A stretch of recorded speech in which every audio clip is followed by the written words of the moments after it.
It's time. Time for our bonus feature segment. So let's do it. Here's your total electron content forecast. And electron levels looking like they're getting a little more normal here once again. We saw very low levels of total electron content over the past few days.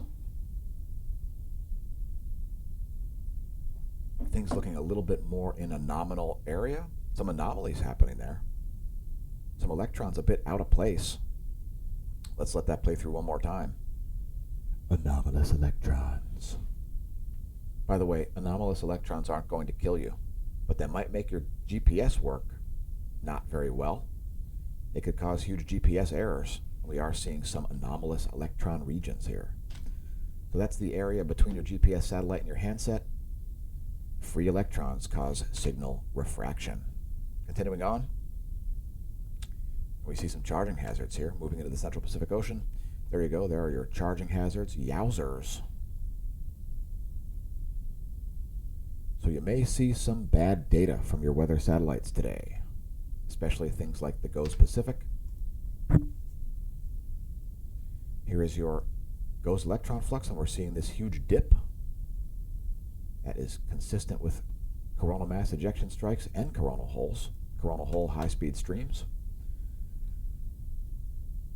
Finally coming out of electron storm levels. So you can see we were in a long period of electron warning levels there, and now coming down as some plasma from space arrives at Earth from a coronal mass ejection strike.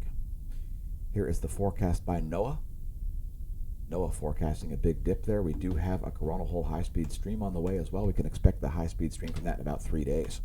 There's a one-year chart of the relativistic electrons. We show it daily to keep you immersed in the data. Lastly, we'll show the ionosphere before we go back to the sun. So here's the ionosphere, the vibrational frequency of the F layer. That's located about 300 kilometers of altitude.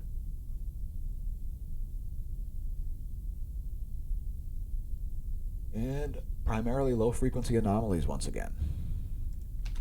So here's the Anomalygram. You'll see mostly red, low-frequency anomalies.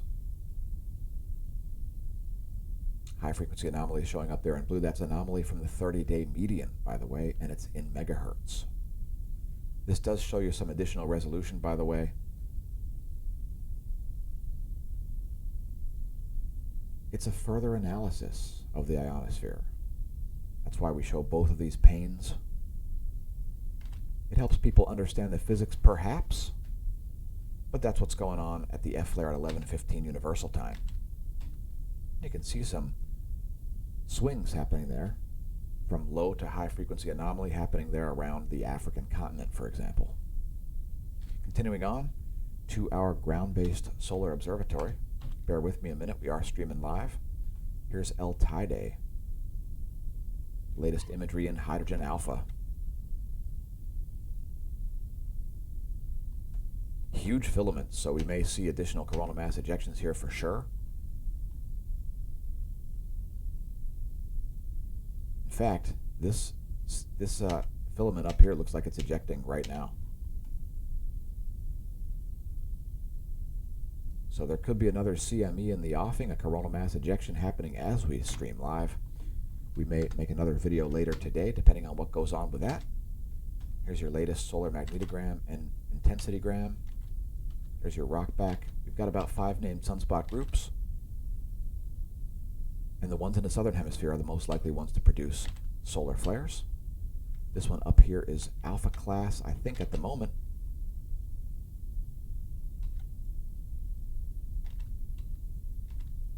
And indeed, only one umbra there. So that's an alpha class sunspot. It may be gaining some complexity. There could be some new umbrae forming back here.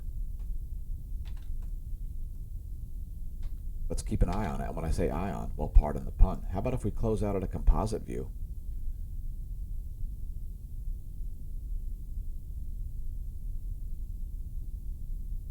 That's 335, 193, and 94 angstroms. 3 different species of ionized iron. So there's your iron star. That is iron star. Don't mess with iron star. So So 3 species of ionized iron there being shown. Makes the sun look very lifelike.